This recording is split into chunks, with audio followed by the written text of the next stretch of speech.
नमस्कार दोस्तों, आप सभी का स्वागत है हमारे YouTube चैनल ग्लांस एकेडमी पर। आज की वीडियो में दोस्तों हम टॉप 20 क्वेश्चन करेंगे और ये टेस्ट नंबर 3 है। और इसमें TGT, PGT, UP GIC, LT grade और नेट जीआरएफ को ध्यान में रखते हुए कुछ महत्वपूर्ण प्रश्न रखे गए हैं टॉप 20, जो बार बार एग्जाम्स में आपके रिपीट होते हैं। इसलिए दोस्तों वीडियो को पूरा देखिएगा, स्किप मत करिएगा। इसमें आपके बहुत महत्वपूर्ण क्वेश्चन हैं जो आपकी आने वाली परीक्षाओं में सीधे पूछ लिए जाएंगे और फिर आपके स्कोर अच्छे हो जाएंगे। तो चलिए शुरू करते हैं आज के क्वेश्चन की। हम पहला क्वेश्चन है आपका, राज्य पृथ्वी पर ईश्वर का पदक्षेप है। पदक्षेप का मतलब कि राज्य जो है पृथ्वी पर ईश्वर का एक अवतार है। तो ये किसने कहा था? अभी हमने टेस्ट सीरीज नंबर 2 का लास्ट क्वेश्चन यही सॉल्व किया था। तो इसका सही जवाब हो जाएगा हीगल। और जो मेरे मित्र नए जुड़े हों अभी इस चैनल पे और इस वीडियो से ही जुड़े हों, तो प्लीज़ वो लोग जो है कि टेस्ट नंबर 1 और टेस्ट नंबर 2 हमारी प्लेलिस्ट में जाके जरूर देख लीजिएगा। वहाँ पे हमने 20 क्वेश्चन जो है कि कराए हैं, जो बहुत ही महत्वपूर्ण और रिपीटेड क्वेश्चन है कई बार। तो चलिए आइए हम देखते हैं इसमें। हीगल के अनुसार राज्य पृथ्वी पर ईश्वर का अवतरण है। राज्य क्या है? पृथ्वी पर ईश्वर का अवतरण है। और उनकी प्रसिद्ध पुस्तक है द फिलॉसफी ऑफ राइट्स, अर्थात अधिकारों का दर्शन। और इसमें इन्होंने मानवीय चेतना का विराट रूप कहा है राज्य को। इन्होंने क्या कहा कि मानव की जो चेतना है, जब वो सर्वोच्च स्तर पे पहुंच जाती है, संस्कारी हो जाती है, गुणी हो जाती है, मतलब बहुत ही शुभ जैसे विचार सोचने लगती, पॉजिटिव विचार, तो वो राज्य की उपस्थिति देखता है, अर्थात राज्य के रूप में वो प्रेजेंट हो जाता है या उपस्थित हो जाता है। तो हीगल के अनुसार राज्य क्या है? चेतना की साकार प्रतिमा है। और राज्य का कानून वस्तुपरक चेतना का मूर्त रूप है। जो कोई कानून का पालन करता है वही केवल स्वतंत्र है। अब एक क्वेश्चन यहाँ पे आता है कि हीगल के अनुसार स्वतंत्र कौन है? जो कानून का पालन करता है केवल वही स्वतंत्र है। और इस तरीके से हीगल ने निरंकुश राज्य का समर्थन करते हुए व्यक्ति को विरोध का अधिकार नहीं दिया है। अगर आप कानून का पालन नहीं करते हो तो इसका मतलब आप ईश्वर की इच्छा का उल्लंघन कर रहे हो और इसकी सजा मृत्युदंड होगी। जैसे मध्यकालीन भारत में आपने बलवन को सुना होगा। बलवन भी क्या कहता था कि मैं खुदा का एक दूत हूँ और अगर मेरी आज्ञा का उल्लंघन करते हैं, अर्थात राजा की आज्ञा का उल्लंघन करते हैं, तो इसका मतलब खुदा की आज्ञा का उल्लंघन किया गया है। और जिस पे क्या होता है? निरंकुश राज्य की प्रवृत्ति देखने को मिलती है और फांसी की सजा दी जाती है। तो कुछ इसी प्रकार से हीगल ने भी निरंकुश राज्य का समर्थन किया है। साथ ही साथ मुसोलिनी बाबा जो थे वो भी हीगल के इसी विचार से प्रभावित थे कि राज्य अर्थात राष्ट्र ने जो कह दिया, जो नियम बना दिया, वही सर्वोच्च है। उसके बाद इफ और बट का कोई कॉन्सेप्ट नहीं है। इसीलिए हीगल को फांसीवाद का आध्यात्मिक गुरु कहा जाता है। और ये स्टेटमेंट आपके एक विचारक हैं हन्ना अरेंट ने ये विचार दिया था। किसने दिया था? हन्ना अरेंट ने ये विचार दिया था कि हीगल को फांसीवाद का आध्यात्मिक पिता कहा जाता है। चलिए नेक्स्ट क्वेश्चन, फिर से रिपीटेड क्वेश्चन आ गया। देख रहे हैं कई बार ये क्वेश्चन आया हुआ है कि राज्य पृथ्वी पर ईश्वर का अवतरण है। ये भी हीगल ने ही कह दिया है। नेक्स्ट क्वेश्चन हम चलते हैं। निम्न में से किस विद्वान ने समाज को ईंट और राज्य को सीमेंट कहा है? यानी जिस प्रकार से ईंट को जोड़ने के लिए सीमेंट आवश्यक होता है, उसी प्रकार से समाज को जोड़ने के लिए राज्य आवश्यक है। ऐसा विचार आशीर्वादम साहब ने दिया है। किसने दिया है? आशीर्वादम जी ने दिया है, जिन्होंने अपनी एक पुस्तक भी लिखी है। आशीर्वादम ने समाज को ईंट और राज्य को सीमेंट कहा है। डॉक्टर आशीर्वादम साहब ने राजनीति विज्ञान में राज्य का स्वरूप अध्याय में राज्य और समाज के मध्य संबंधों पर एक विस्तार से चर्चा की है। और उसमें उन्होंने लिखा कि ईंटों की दीवार में ईंटें यदि समाज हैं तो उनके बीच लगी सीमेंट राज्य है, जो ईंटों को अपनी जगह पर बनाए रखती हैं ताकि दीवार ज्यों की त्यों ही कायम रहे, अर्थात समाज उसी तरीके से सही सुचारू रूप से चलता रहे। चलिए हम आगे देखते हैं नेक्स्ट क्वेश्चन पर। मानवीय संबंधों के उस किसी भी स्थायी रूप को राजनीतिक व्यवस्था कहेंगे जिसमें महत्वपूर्ण अंगों में शक्ति होगी, शासन होगा या सत्ता होगी। ये सभी चीज़ें क्या होनी चाहिए? शामिल होनी चाहिए। तो इन्होंने क्या कहा कि मानवीय संबंधों के उस किसी भी स्थायी रूप को, जो लगातार इस तरीके के काम होते हैं, राजनीतिक व्यवस्था मानने लगेंगे जिसमें शक्ति, शासन, सत्ता की बात की जाएगी। तो ऐसा विचार किसने दिया है? रॉबर्ट डहल ने दिया है। चलिए नेक्स्ट क्वेश्चन है, औचित्यपूर्ण शक्ति क्या है? बहुत ही अच्छा क्वेश्चन है, 2015 में पूछा गया यूपी जीआईसी में।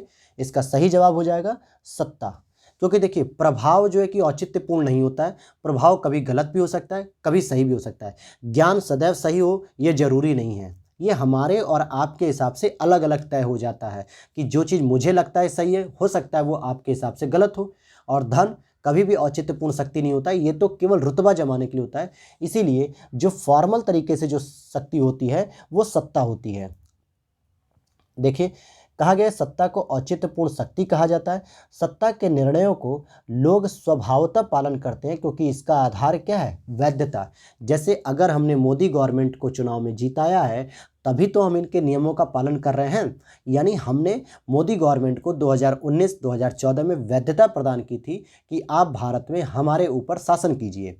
तो इसका मतलब क्या हो गया, हमने जिसको सत्ता में बैठाया है उसको हमने वोट के माध्यम से वैधता भी प्रदान की है। चलिए नेक्स्ट क्वेश्चन है मैकियावेली से संबंधित, असिस्टेंट प्रोफेसर में पूछा गया 2014 में। मैकियावेली के अनुसार व्यक्ति प्राकृतिक रूप से स्वार्थी है, दुष्चरित और अवसरवादी है, व्यक्ति प्राकृतिक रूप से सामाजिक है, व्यक्ति अच्छे और बुरे का सम्मिश्रण है, या इनमें से कोई नहीं। तो इसका सही जवाब हो जाएगा ऑप्शन नंबर ए, व्यक्ति सामाजिक मतलब प्राकृतिक रूप से स्वार्थी भी है, दुष्चरित्र भी है और अवसरवादी भी है, मौका परस्त भी है। ये सारा स्टेटमेंट इन्होंने अपनी प्रसिद्ध कृति द प्रिंस में लिखा है। और हॉब्स भी ऐसा ही स्टेटमेंट देता है कि मानव का जो स्वभाव है वो एक तरीके से लालची है, स्वार्थी है और अराजकतावादी है, यानी अराजक वाला है, यानी हिंसा करने वाला है। और इसी तरीके का स्वभाव मैकियावेली ने भी बताया है। केवल एक राज्य जो स्विट्जरलैंड के नागरिकों को मैकियावेली ने कहा कि ये बहुत ही अच्छे किस्म के व्यक्ति हैं, अर्थात ये सच्च चरित्र हैं और ये दुर्गुण नहीं है, बहुत अच्छे व्यक्ति हैं ये लोग। और बाकी हर जगह के व्यक्तियों को मैकियावेली ने दुष्चरित्र या स्वार्थी, अवसरवादी बताया।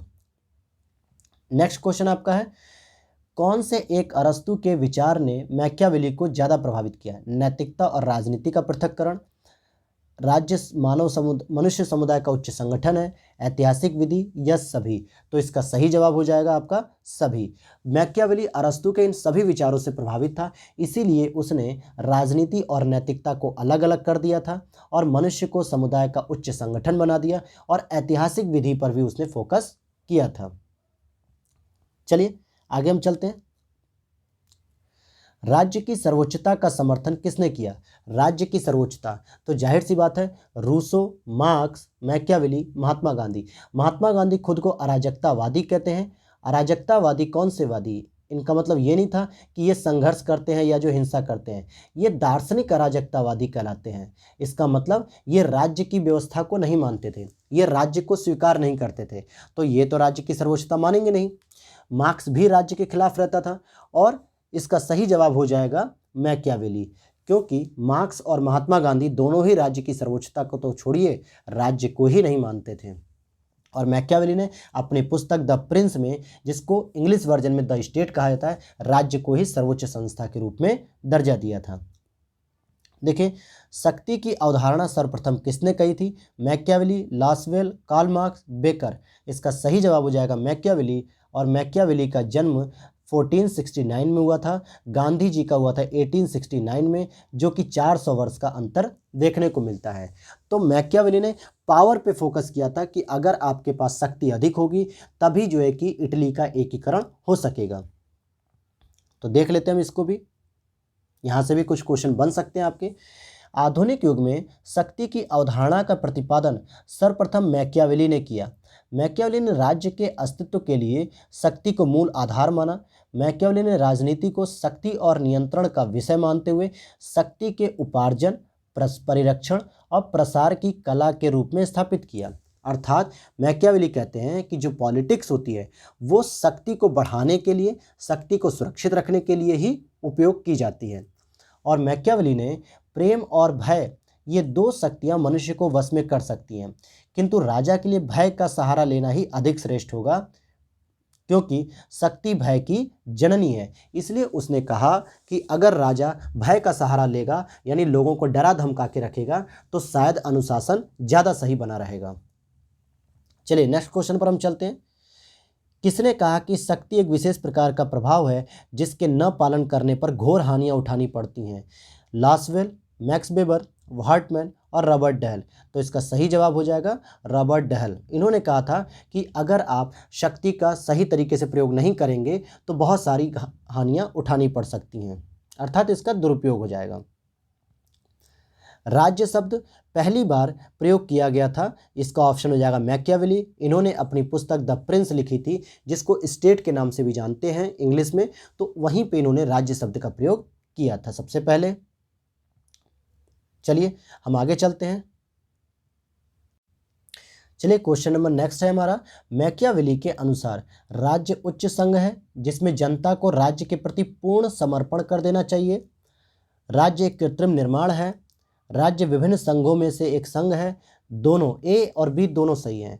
तो देखिए ऑप्शन हो जाएगा इसका डी, क्योंकि उसने कहा है कि राज्य कृत्रिम निर्माण है, यानी कि राज्य कृत्रिम संस्था है और जनता को पूर्ण समर्पित हो जाना चाहिए राज्य के लिए, क्योंकि इटली का एकीकरण करना ही मैकियावेली का सर्वप्रमुख उद्देश्य था। ठीक है, इसलिए उसने कहा कि राज्य ही सर्वोच्च संस्था है एक तरीके से। चलिए नेक्स्ट क्वेश्चन पर हम चलते हैं। देखिए यहाँ लिखा भी है कि मैकियावेली के अनुसार राज्य कृत्रिम निर्माण है या कृत्रिम संस्था है। इतिहास में एक समय ऐसा भी था जब राज्य नहीं था। मनुष्य के दुष्ट स्वभाव के कारण राज्य का उदय हुआ, अर्थात उसके स्वभाव को कंट्रोल करने के लिए।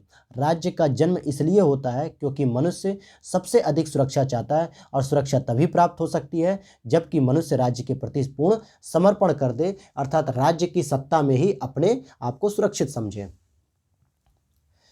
किस राजनीतिक विचारक ने आधुनिक काल में राज्य शब्द का सर्वप्रथम प्रयोग किया? इसका सही जवाब है मैकियावेली। देख रहे हैं जो हमने टॉप 20 क्वेश्चन रखे हैं उसमें यही क्वेश्चन कई बार रिपीट हो रहा है, यानी हम ऐसे क्वेश्चनों का हमने सिलेक्शन किया है जो बार बार रिपीट हो रहे हैं एग्जाम में, और आपके आने वाले GIC exam, TGT, PGT exam, net JRF में भी ये क्वेश्चन सीधे तौर पे पूछ लिए जाएंगे और आपका स्कोर भी अच्छा हो जाएगा अगर आप यहाँ से तैयारी किए रहेंगे तो पहले से। चलिए देखिए क्या कह रहा है यहाँ पे, मैकियावेली सबसे पहला राजनीतिक विचारक है जिसने राज्य शब्द का सर्वप्रथम प्रयोग किया, इसकी महत्वपूर्ण स्थिति का निरूपण किया। इसके अनुसार राज्य एक ऐसी संस्था है जो अपने क्षेत्र में सर्वोच्च शक्ति का प्रयोग करता है।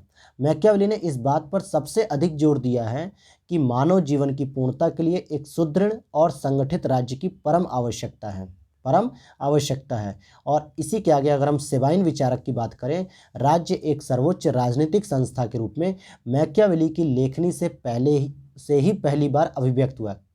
कब हुआ? पहली बार, और तब उसे संप्रभु कहा जाने लगा, और यहीं से संप्रभुता का सिद्धांत प्रतिपादित किया गया जो आधुनिक राज्य का एक महत्वपूर्ण तत्व बन गया है। नेक्स्ट क्वेश्चन है हमारा, अरस्तु की उपेक्षा करने वाला पहला आधुनिक राजनीतिक विचारक कौन है? Hobbes, Locke, Rousseau, Machiavelli. तो इसका सही जवाब हो जाएगा दोस्तों मैकियावेली। मैकियावेली एक ऐसा विचारक, सॉरी दोस्तों, इसका आंसर हो जाएगा हॉब्स हो जाएगा, क्योंकि अरस्तु की सबसे अधिक आलोचना तो हॉब्स ने की थी, बल्कि अरस्तु से जो प्रभावित था वो था मैकियावेली। अरस्तु के जो व्यवस्था थी या जो विचार थे उनसे सबसे अधिक प्रभावित हुआ था मैकियावेली, जिसका प्रयोग उसने अपनी द प्रिंस पुस्तक में लिखा है। और हॉब्स क्या था? अरस्तु की उपेक्षा करने वाला पहला व्यक्ति था। देखिए थॉमस हॉब्स अंग्रेज दार्शनिक थे। 1651 में उन्होंने लेवियाथन में उनके द्वारा लिखी गई थी, जिसमें प्लेटो और अरस्तु के परिवार संबंधी दृष्टिकोणों एवं विचार विशेष के रूप में अरस्तु के परिवार संबंधी विचारों पर असहमति व्यक्त कर दी थी थॉमस हॉब्स ने सबसे पहले। मैकियावेली समर्थक थे अभिजात तंत्र, राजतंत्र, लोकतंत्र या इनमें से कोई नहीं। तो आप इसका सही आंसर क्या लगाएंगे? इनमें से कोई नहीं, क्योंकि मैकियावेली न तो अभिजात तंत्र के समर्थक थे, न राजतंत्र के समर्थक थे और न लोकतंत्र के समर्थक थे। तो वो किसके समर्थक थे? आइए समझते हैं। मैकियावेली की यह मान्यता थी कि कोई भी एक प्रकार का शासन समस्त परिस्थितियों के लिए श्रेष्ठ नहीं समझा जा सकता। कुछ स्थितियों में राजतंत्र और कुछ में गणतंत्र सबसे अच्छा होगा। राजतंत्र का निरूपण उसने प्रिंस में तथा गणतंत्र का जो निरूपण किया है वो अपनी पुस्तक डिस्कोर्सेस में किया है, और अभिजात तंत्र को बिल्कुल भी महत्व नहीं देता है वो। राजा शेर की तरह साहसी और लोमड़ी की तरह चालाक होना चाहिए, ये स्टेटमेंट किसने कहा? मैकियावेली, प्लेटो, अरस्तु, जे.एस. मिल। तो इसका सही जवाब हो जाएगा मैकियावेली ने ये स्टेटमेंट कहा था कि राजा को शेर की तरह तो बहुत बलवान और साहसी होना चाहिए और लोमड़ी की तरह उतना ही चालाक भी होना चाहिए। और यहीं पे एक स्टेटमेंट मैकियावेली ने यह भी कहा था कि राजा वैसा होना चाहिए जैसा दिखे ना, अर्थात जैसा दिखता है राजा वैसा होना भी नहीं चाहिए उसको।